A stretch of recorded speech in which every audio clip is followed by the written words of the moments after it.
Hello दोस्तों, आज हम बात करेंगे महापर्व के बारे में।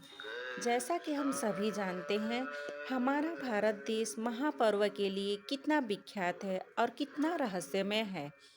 इसमें बहुत सारी चीज़ें ऐसी हैं जिसे हम अनजान हैं, लेकिन अब जानने का समय और जागने का समय आ गया है, क्योंकि हमारे महान विशेषज्ञों ने, महान इतिहासकारों ने सारे रहस्य को अथक प्रयास से, जो हमारे देश की संस्कृति विलुप्त हो गई थी, गुम हो गई थी, उसका स्वरूप बदल गया है, उसको लाने का, खोजने का अच्छा प्रयास है। मेरे तरफ से उन सभी लोगों को खूब खूब धन्यवाद, साधुवाद। नमस्कार दोस्तों, passion for life Lord Buddha में आपका स्वागत है। अगर आप मेरे चैनल पर नए हैं तो चैनल को लाइक, शेयर और सब्सक्राइब करना न भूलें और वीडियो में अंत तक बने रहें। तो चलिए अब बात करते हैं छठ मैया के बारे में। छठ का मतलब होता है छः, आधा ट और ठ। पूरा छठ इसको बोलते हैं, जो वास्तविक शब्द है। छठ माने पाली भाषा में होता है छः। अगर 6 नंबर से कोई पर्व है और लगातार 4 दिन तक चलता है तो पुराना पर्व है, मूल पर्व है, क्योंकि षष्ठी, सप्तमी, अष्टमी, नवमी, दशमी, एकादशी, द्वादशी, अमावस, पूर्णमासी, अगर कहीं भी इन दिनों उत्सव पड़ते हैं तो यह पुराने हैं। लगभग सारे उत्सव इन्हीं दिनों में पड़ते हैं, लेकिन उत्सव के मूल स्वरूप को चेंज कर दिया गया है। अगर आप छठ का स्थान देखेंगे तो मगध, वर्तमान का बिहार, पश्चिमी बंगाल का कुछ हिस्सा, उड़ीसा का कुछ हिस्सा, छत्तीसगढ़ का कुछ हिस्सा, कपिलवस्तु नेपाल का कुछ हिस्सा, यह छठ उत्सव का प्रमुख स्थान है। छठ इसके सिवा कहीं और नहीं मनाई जाती थी, लेकिन वर्तमान में पूरे दुनिया में यहाँ के लोग जहाँ जहाँ गए हैं वहाँ भी मनाते हैं। ये जो छठ है, दीपावली से 100 गुना बड़ा पर्व है, उस चैतन्य का बड़ा पर्व है। इसलिए हम छठ को महापर्व के नाम से जानते हैं। छठ ऐसा पर्व जो अपना धर्म परिवर्तन कर लिया है, वह भी मनाते हैं। लगभग सभी लोग मनाते हैं। छठ के अंदर कोई वर्गीकरण नहीं है और ना ही कोई वमड़ है और ना ही कोई भेदभाव, ऊंच नीच है, क्योंकि इसका मतलब यह है कि छठ जो फेस्टिवल है वमड़ों के आने से पहले का है, शुद्ध पर्व है, जिसको बाद में शूद्र कहा गया। शुद्ध से ही शूद्र बना है। बड़ा वाला श, यह पर्व वास्तविक है। त्योहारों के कई सारे स्वरूप है, जैसे कि फसल काटने पर भी उत्सव मनाते हैं। चैत्र में जो छठ है और जो आने वाली कार्तिक में छठ है, जिसे सब मनाते हैं। छठ मैया का मतलब होता है 6 माह या छठवें दिन कुछ खास रीजन हो। छठ पर्व को महिला और पुरुष दोनों मनाते हैं। इसके मानने के तरीके बहुत ही अद्भुत हैं। बहुत बुद्ध साहित्य के अंदर या सम्राट साहित्य के अंदर यह श्रमणों का सबसे बड़ा पर्व है, जो छठ है। छठ सबसे बड़ा फेस्टिवल है।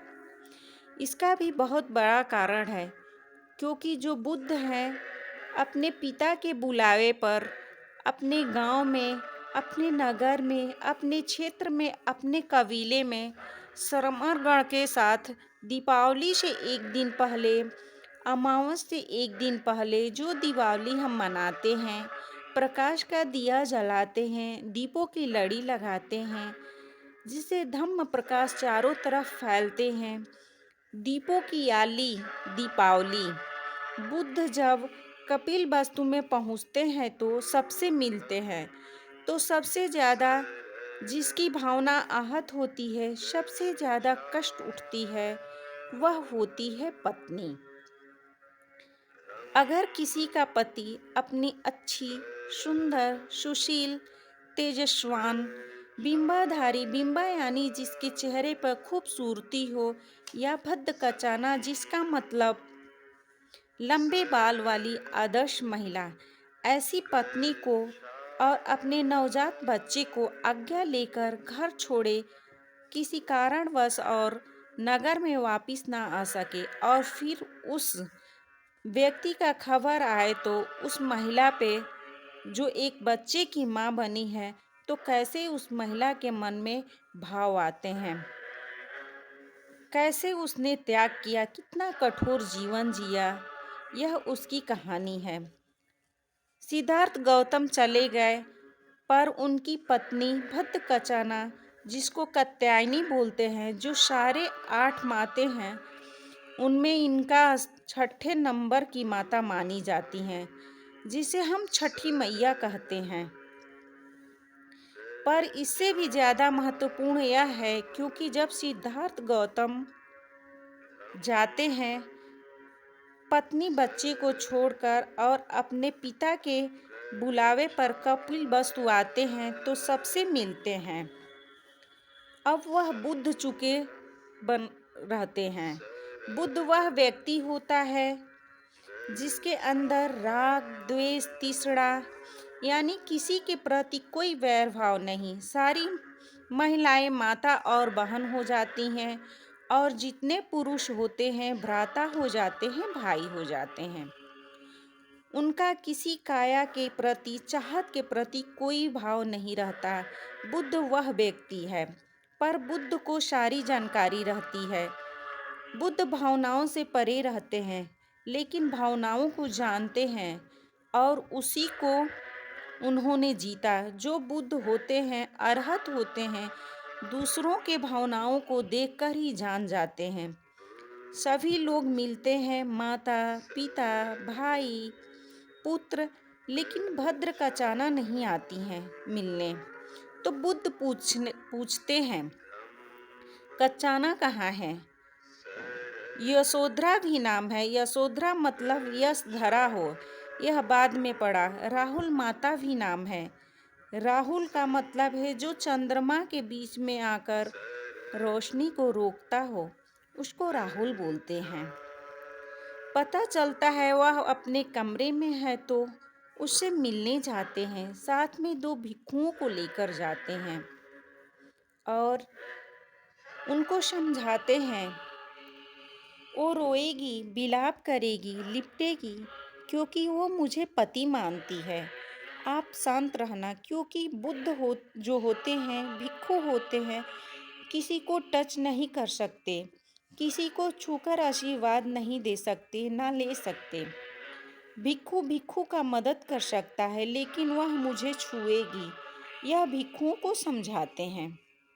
जब कमरे में जाते हैं तो भद्दकचाना शुद्ध बुद्ध गंवा देती हैं कि पास में और भिक्षु खड़े हैं, क्योंकि उन्हें अपना पति दिखाई देता है। वह लिपट कर खूब रोती हैं। रोने से जब मन हल्का हो जाता है तो देखती हैं कि और भी भिक्षु हैं, तो वह खड़ी हो जाती हैं। बुद्ध के पिता सुदोधन जो हैं, उनको बताते हैं कि जब पता चला कि आपने बाल कटवाए तो इसने भी बाल कटवाए। जब आपने खाना छोड़ा तो इसने भी खाना छोड़ दिया। जब आप जमीन पर सोने लगे तो यह भी जमीन पर सोने लगी। यानी जितना कष्ट आपने सहा उतना कष्ट इसने भी सहा, क्योंकि खबरें आती रहती थीं। उसने वही नियम के पालन किए जो सिद्धार्थ गौतम ने किए और विपश्यना तपस्या साधना नहीं की, क्योंकि वो नहीं जानती थी। बाकी सब की अपने पति के प्रेम में रहकर घर के अंदर। यशोधरा के स्थिति को कोई नहीं जानता, पर बुद्ध के बारे में सब जानते हैं। पर भद्दकचाना के बारे में कौन जाने? तब भगवान बुद्ध उनको धम्म सिखाते हैं कि इनका दुख दूर हो। भयदाशी दिवस दिखाते हैं। फिर आगे गौतम धम्मवर्धन होता है, जिसे हम वर्तमान में गोवर्धन पूजा के नाम से जानते हैं। फिर तीसरा, चौथा दिन, पांचवा, फिर षष्ठी आती है यानी छठी आती है। छठी पर सिद्धार्थ गौतम को जाना है, क्योंकि वहाँ ज़्यादा रुक नहीं सकते। भद्दकचाना की हालत खराब है, क्योंकि उनके मन में पति के प्रति जो प्रेम है, चाहत है, क्योंकि यशोधरा को ज्ञान की प्राप्ति यानी निब्बान की प्राप्ति नहीं हुई। बुद्ध तो निब्बान को प्राप्त कर चुके होते हैं, उनके मन में ये सब लगाव नहीं रहता है। लेकिन यशोधरा के मन में राग, द्वेष, पीड़ा, वियोग से पीड़ित हो उठती हैं। तब उनकी सहेलियां, माता बहनें सब मिलकर उनको सांत्वना देती हैं, उनके दुख में शामिल होती हैं, उनको दुख दूर करने की कोशिश करती हैं। यहाँ धम्म भी सीख रही हैं, वरित नियम यानी विनीत कर रही हैं।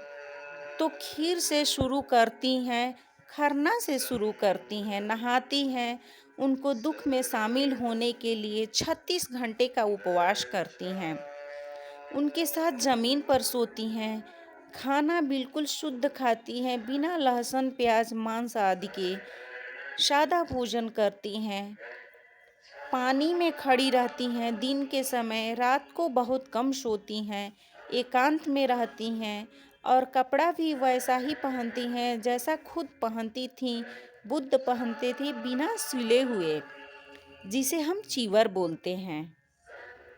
यह बात उस समय की है जब यशोधरा जीवित थीं। बाद में वह धम्म में चली गईं, उनकी चेतना जागी, वो भिखुड़ी बनी, वो निर्वाण को प्राप्त हुई होंगी, तो उनका चैतन्य बना होगा।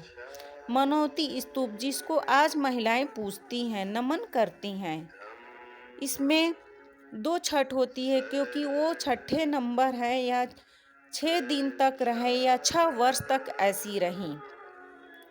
संभावना यही रही है कि 6 वर्ष तक कष्ट उठाएं, जिसे छठ मैया करके सम्मान देते हैं और पूरा मगध उनको सम्मान देता है, उनके दुख में शामिल होता है, जो अपने त्याग किया, बलिदान किया।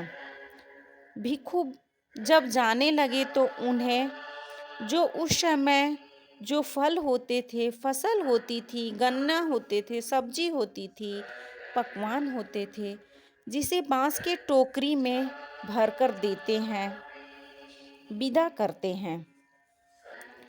पूरे चैतन्य में मनौती स्तूप में कोई वामन या पंडा नहीं है। तो यह बात कैसे पता चलता है कि भद्द कचाना राहुल माता के लिए हैं? क्योंकि वह गीत गाते हैं, जो छठ मैया का गीत है। गीत में क्या गाते हैं? गीत में बुद्ध का डायरेक्ट नाम नहीं लेते, बुद्ध का रियल नाम शुक्ति है, जिसे सुगत बोलते हैं। जो गीत गाते हैं उसमें सुगना बोलते हैं और उनकी पत्नी भद्द कचाना को सुगनी बोलते हैं।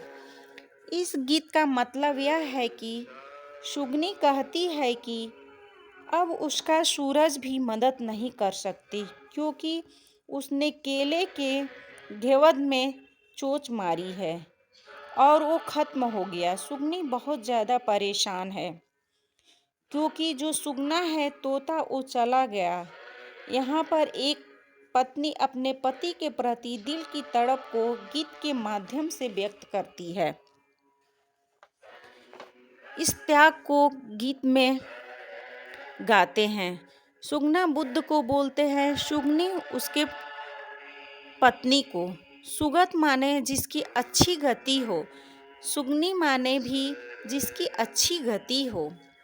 इस गाने का भाव यह है कि चोंच मारने के लिए क्यों मना करते हैं, क्योंकि कहाँ चोंच मारना है। जो सुगत है वो राग, द्वेष मार कर खत्म कर रही है और उसे कहती है, ऐसा मत कर, साधु मत बन, संत मत बन, बुद्ध मत बन, वापस मत जा। ऐसा इस गाने का भाव है। पर बुद्ध तो बुद्ध हैं, इन सबसे परे हैं।